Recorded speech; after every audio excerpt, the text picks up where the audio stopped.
जय महाराष्ट्र विद्यार्थी मित्रांनो, मराठी माहिती केंद्र या यूट्यूब चॅनलवर तुम्हा सगळ्यांचे स्वागत आहे। विद्यार्थी मित्रांनो, DMER द्वारे जे काही कोल्हापूर जिल्ह्यामध्ये पदभरती होत आहे गट ड ची, याविषयी एक प्रसिद्धीपत्रक आलेलं आहे 9 तारखेला। याविषयी तुम्ही माहिती पाहिलेलीच आहे।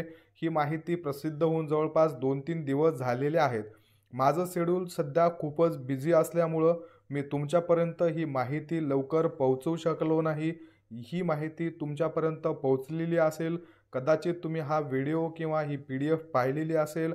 जर पाहिलेली असेल तर चांगलीच गोष्ट आहे, पण ज्या विद्यार्थी मित्रांनी अजून पाहिलेली नाहीये किंवा त्यांच्यापर्यंत ती माहिती पोहोचलेली नाहीये, आपण त्या विद्यार्थी मित्रांसाठी आज वेळेतला वेळ काढून व्हिडिओ करत आहोत।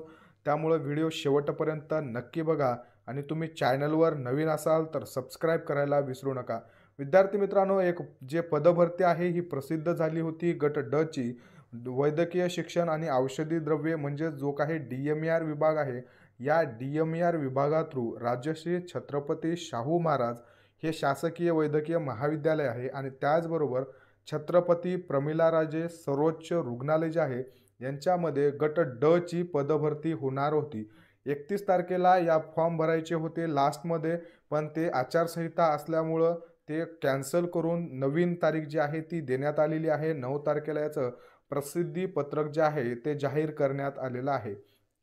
11 तारखेपासून याचे पद जे आहेत, फॉर्म जे आहेत ते भरायला सुरुवात झालेली आहे। याच्यामध्ये 2 बदल आहेत। जे काही प्रयोगशाळा परिचारक नावाचं जे काही पद होतं, या पदासाठी पेमेंट आणि पद या दोन्ही गोष्टी त्यांनी कमी केलेल्या आहेत। त्याविषयी माहिती आपण पाहणार आहोत। तर बघा काय आहे अपडेट। जे ऑनलाईन पद्धतीनं अर्ज भरायचे आहे 31/10/2024 पासून भरायचे होते बघा, तर त्याच्यासाठी सुधारित आता दिलेली आहे। जवळपास 2 महिन्यानंतर आता 11/1/2025 पासून या पदभरतीला अर्ज करायला सुरुवात झालेली आहे। 31 जानेवारीपर्यंत तुम्ही यामध्ये अप्लाय करू शकता, अर्ज करू शकता। तर त्यानंतर अपडेट काय आहे, जे काही पद होते त्याच्याबद्दल शुद्धीपत्रक सुद्धा आहे। गट ड मधले जे काही पद आहेत प्रयोगशाळा परिचारकचं, त्यामध्ये थोडेसे बदल आहेत। काय बदल आहेत बघा।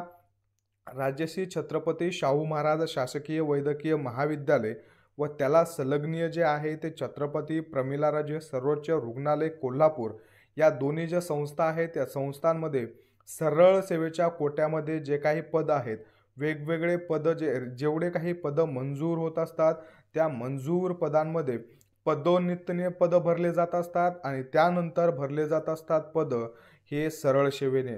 तर आता हे सरळ सेवेच्या कोट्यामध्ये जेवढे काही पद आहेत, हे पद भरण्याबाबत जो दिनांक होता 11/10/2024 रोजी एक जाहिरात प्रसिद्ध करण्यात आलेली होती आणि त्यासाठीचे 30/10/2024 पासून फॉर्म भरायला सुरुवात होणार होती, पण आचारसंहितेमुळे ते लांबवण्यात आलेलं आहे आणि त्याचे जे अर्ज आहेत ते विद्यार्थी मित्रांनो 11 जानेवारी 2025 पासून सुरुवात झालेले आहेत आणि त्याबद्दल आता एक शुद्धीपत्रक आहे ते प्रसिद्ध करण्यात आलेलं आहे।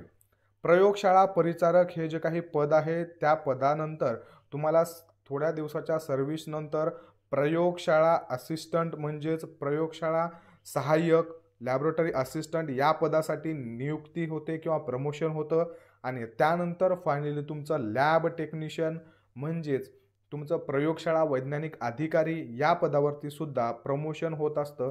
यासाठीचं हे पद आहे। हे जे पद आहे महाविद्यालयामधलं रुग्णालयासाठी वेगळं आणि महाविद्यालयांसाठी वेगळं अशी जाहिरात निघालेली होती। तर जे काही महाविद्यालयामध्ये प्रयोगशाळा परिचारक महाविद्यालय असेल किंवा रुग्णालय असेल, या दोन्हीमध्ये या पदांचा वेतन श्रेणी जी आहे त्या वेतन श्रेणीमध्ये काय दर्शवण्यात आलेलं होतं, जी जाहिरात प्रसिद्ध झाली त्याला S6 पे स्केल आहे आणि 19,900 पासून 63,200 एवढा बेसिक पेमेंट असणार आहे असं दर्शवण्यात आलं होतं। पण त्याच्यासाठी शुद्धीपत्रक आहे। आता तुम्हाला त्या प्रयोगशाळा परिचारक या पदासाठी 19,900 नाही तर S1 पे स्केल मिळणार आहे, म्हणजेच 15,000 पासून 47,600 एवढा बेसिक पेमेंट मिळणार आहे। विद्यार्थी मित्रांनो, जवळपास 50% दुसरे टी-ए, डी-ए इतर भत्ते वगैरे जर विचार केला तर जवळपास तुमचं 22,000 रुपयाच्या जवळपास पेमेंट यामध्ये जाऊ शकतं. त्यानंतर काय बदल आहे दुसरा, आता हे झाला पेमेंटमधला बदल. आता याच्यामध्ये आहे बघा तुमचा मूळ जाहिरातीमध्ये जेवढे काही पदसंख्या होती त्या बदलचा हा आहे. प्रयोगशाळा परिचारक महाविद्यालय, फक्त महाविद्यालय. इथं रुग्णालयासाठी काहीच बदल नाही आहे. जे महाविद्यालय आहे, या महाविद्यालयामध्ये जी काही पदभरती होणार होती, त्या पदभरतीमध्ये एकूण 8 पदं भरून घेतले जातील, असं दर्शवण्यात आलं होतं. पण आता त्यालाच बदलून फक्त 1 पद जे आहे ते करण्यात आलेलं आहे. म्हणजे 8 आधी दाखवले होते, पण ते 8 पैकी आता फक्त 1 पद भरून घेतलं जाणार आहे प्रयोगशाळा परिचारकचं, तेही महाविद्यालयासाठी. आणि त्याचे जे काही आरक्षण आहे ते आरक्षण कशा पद्धतीनं देण्यात आलेलं आहे, ती एक जी जागा आहे ती अराखीव कोट्यातली आहे, ओपनसाठी आहे. ओपनसाठी जागा आहे म्हणजे तुम्ही कोणत्याही कॅटेगरीतून असाल, महिला कॅन्डिडेट असतील, जनरल कॅटेगरीतले असतील, खेळाडू असतील, भूकंपग्रस्त असतील, कोणत्याही कॅटेगरीतून येत असाल किंवा तुम्ही कंपार्टमेंटल रिझर्वेशनमधून येत असाल तर तुम्ही यामध्ये फॉर्म भरू शकता. त्यानंतर तुम्हाला यामध्ये काही अजून डाऊट असतील तर 2005चा जो काही आर-टी-आयचा नियम आहे त्याबद्दल तुम्ही आर-टी-आय टाकून माहितीसुद्धा घेऊ शकता. यामध्ये ही माहिती प्रसिद्ध झालेली आहे. यावरती बरेच सारे जे व्हिडिओ आहेत ते व्हिडिओसुद्धा जनरेट केले गेलेले आहेत. ही PDF-सुद्धा तुमच्यापर्यंत पोहोचलेली असेल.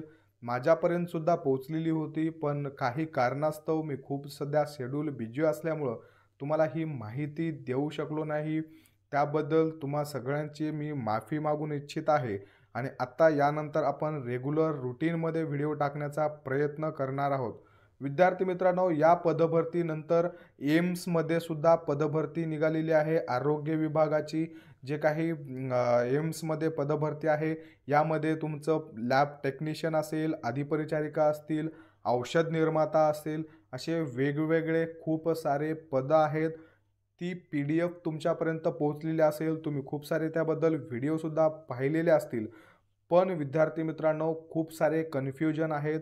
ती PDF रीड करणं खूप किचकट आहे. मला आयडिया आहे की बरेच जे विद्यार्थी आहेत त्या विद्यार्थ्यांना त्या PDFमधून भलतं काही कळत नाही आहे किंवा जास्त जे घ्यायसारखं आहे ते काही कळत नाही आहे.